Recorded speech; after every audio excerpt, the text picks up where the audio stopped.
Hey guys, আসসালামু আলাইকুম। কেমন আছো তোমরা সবাই? আশা করছি অনেক ভালো আছো। তো ওয়েলকাম তোমাদেরকে আমার রান্নাঘরে। আজকে আমি তোমাদেরকে একটা অন্যরকমের রেসিপি করে দেখাবো, যেটার মাধ্যমে তোমরা বিকালের নাস্তা করতে পারবে, চাইলে মিষ্টিও বানাতে পারবে। তো বলিনি আমি কি নিয়েছি। এখানে আমি মুড়ি নিয়েছি পরিমাণ মতো, তোমাদের যতটুকু ইচ্ছা ঠিক ততটুকুই দিবে। এখন আমি মুড়িগুলো ভালো করে ব্লেন্ডারের মাধ্যমে গুঁড়ো করে নিব। তোমরা চাইলে শিলপাটায় বেটে নিতেও পারবে, গুঁড়ো করা মুড়ি হলেই চলবে। এই যে আমি ব্লেন্ডারে চলে এসেছি, এখন আমি ব্লেন্ডার দিয়ে ভালো করে ব্লেন্ড করে নেব। একদম যেন দানা না থাকে এরকম করতে হবে। ব্লেন্ডটা হয়ে গেছে, এখন এটাকে নামিয়ে নিব। এই যে দেখো, এখন আমি আরেকটা প্লেটে এটাকে নামিয়ে নিব গুঁড়োটাকে। তো গাইস, তোমরা দেখতে থাকো।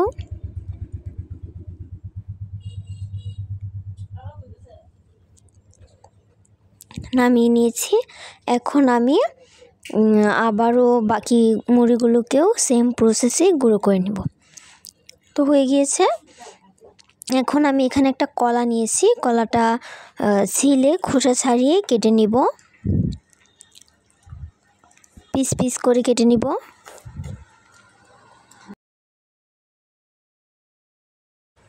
এখন কলাটাকে আমি প্লেটে রেখে কুটি কুটি করে কেটে নিব।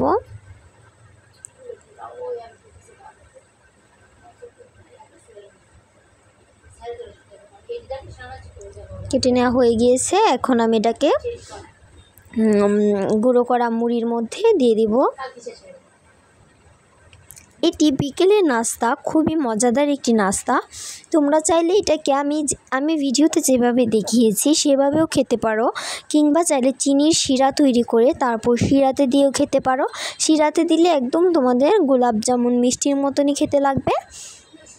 তো এখানে আমি দিয়ে দিয়েছি একটা বনরুটি নিয়েছি। বনরুটিটাকে আমি টুকরো টুকরো করে দিয়ে দিব, যাতে আমার মাখাতে সুবিধা হয়। তোমরা চাইলে এখানে পাউরুটির টুকরো দিতে পারো, এটাও তো একটা পাউরুটি। তো গাইস, আমার পাউরুটিটা দিয়ে দেওয়া হয়ে গিয়েছে। এখন আমি ডিম দিয়ে দিব একটা, ডিমটা ভালো করে ফাটিয়ে দিয়ে দেব।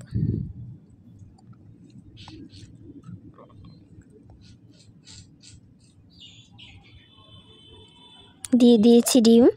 এখন আমি এখানে পরিমাণ মতো চিনি দিয়ে দেব। এটা তোমরা যে যতটুকু খেতে পছন্দ করো, কেউ বেশি দিবে আবার কেউ কম দিবে। যদি তোমরা চিনি শিরাতে এটা ডিপ করো তাহলে এত পরিমাণ করে দিতে হবে না, মোটামুটি অল্প দিলেই হবে। এখন আমি এখানে অল্প অল্প দুধ দিয়ে ভালো করে মিশ্রণটাকে মাখিয়ে নিব, সবগুলো একসাথে মিশিয়ে নিব।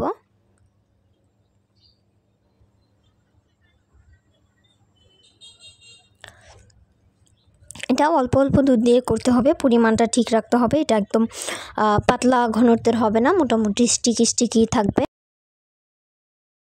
তো গাইস, তোমরা দেখতে থাকো আমার ভিডিওটি। ভালো লাগলে like, comment, share and subscribe করে পাশে থাকবে।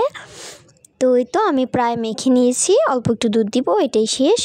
তোমরা আমার ভিডিও দেখো না, সাবস্ক্রাইব, লাইক, কমেন্ট কিছু করো না। প্লিজ গাইজ, আমার ভিডিওটি like, comment, share and subscribe করে পাশে থাকবে, আর স্কিপ না করে পুরো ভিডিওটা দেখবে। তো এই তো আমার এটা মিশ্রণটা প্রায় হয়ে গিয়েছে। এখন আমি এটাকে গোল গোল করে মিষ্টির মতো বানিয়ে নেব। এই যে গাইজ, আমি তোমাদেরকে দেখিয়ে দিচ্ছি কিভাবে করবে। প্রথমে হাতে নিয়ে গোল করে তারপর এরকম করে করে নেবে।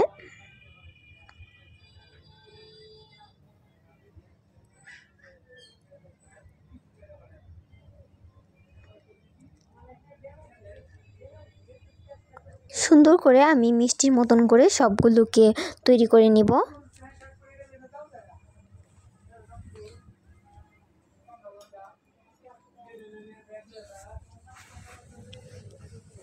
এই যে আমি তোমাদেরকে আরেকটা দেখিয়ে দিচ্ছি। তোমরা চাইলে বিস্কিটের শেপও দিতে পারো, চাইলে গোল গোল মিষ্টির মতনও দিতে পারো।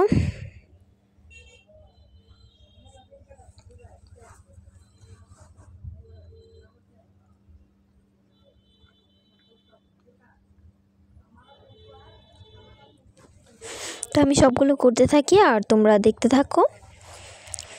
আগেই বলেছি গাইস, ভিডিওটা স্কিপ না করে পুরোটা দেখবে। তোমরা হয়তো আমারটা দেখে কেউ বাসায় এটা ট্রাই করতে পারো। বাসায় ট্রাই করার পর তোমাদের কেমন লাগলো সেটা কিন্তু কমেন্টে অবশ্যই জানাবে।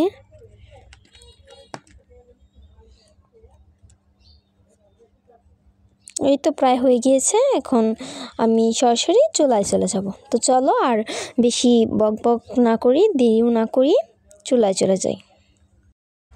সরাসরি চুলায় চলে যাব। চুলায় একটি কড়াই বসিয়ে দিয়েছি, তাতে দিয়ে দিয়েছি পরিমাণ মতো তেল, যাতে আমার বানানো মিষ্টি বা বিকেলের নাস্তাগুলো ভালো করে ডিপ করা যায়। এই যে এখন আমি একটা একটা করে দিয়ে দিব সবগুলো একে একে। তোমরা ভিডিওটা দেখতে থাকো স্কিপ না করে। আশা করছি ভালো লাগবে, আর ভালো লাগলে তো আগেই বলেছি like comment share and subscribe অবশ্যই করবে। যে আমি দিয়ে দিয়েছি সবগুলো, এখন নেড়ে চেড়ে আমি ভেজে নিব। প্রথমেই নাড়াচাড়া করতে যাবে না, তাহলে চামচে লেগে যেতে পারে, কিংবা তোমার যে কড়াই আছে কড়াইয়ে লেগে যেতে পারে, একটার সাথে আরেকটা লেগে যেতে পারে। সেই জন্য কিছুক্ষণ হওয়ার পর একটু উল্টে পাল্টে দিব। দেখো এক পিঠ উল্টাতেই কতটা লাল লাল হয়ে গিয়েছে।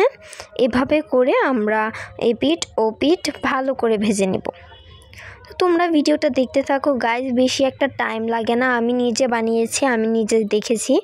দেখো একদম অল্প সময়েই এরকম লাল লাল হয়ে গিয়েছে, আর ফেনা ফেনা হবে, যেহেতু এখানে আমি ডিম ব্যবহার করেছি। এখন আমি চিমটার সাহায্যে এগুলো তুলে নিব।